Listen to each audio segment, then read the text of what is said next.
When you are talking about, in the case of the Latino community, 20% of the consumer, in the United States, 20% of the consumer is Latino, 25% of the young consumer is Latino. Wow. So we are at a point where we're not a DEI concept, we are a cohort concept. So we quantified what is the cost of exclusion.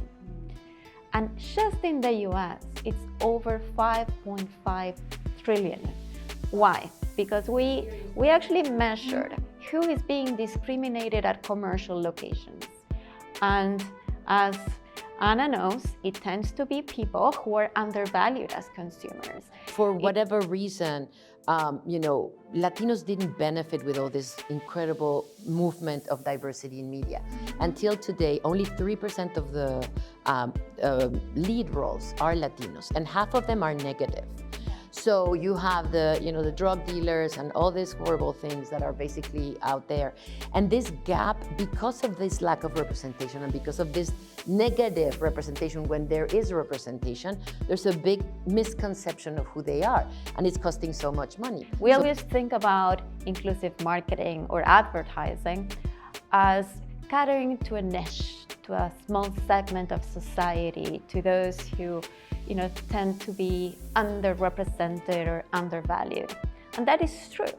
But in addition, what we found was that there are vast proportions of the population that do not see themselves well represented in today's advertising.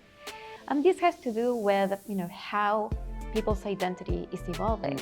So for me, it's about, and specifically with the Latino community, which is probably the most unknown community, right?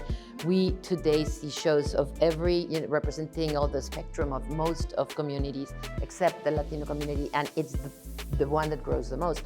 So get to know it, invest in knowing it. Google works a lot with unconscious bias, work on unconscious bias. The results in success rate, for example, with music, with content, with advertising, with brands that actually consider is huge. We also have the data for that. And unfortunately, the other way around is also out there with data, right? Because if you don't do it, somebody else will. And so for me, it's that basically, base your decisions on data. That will be revolutionary.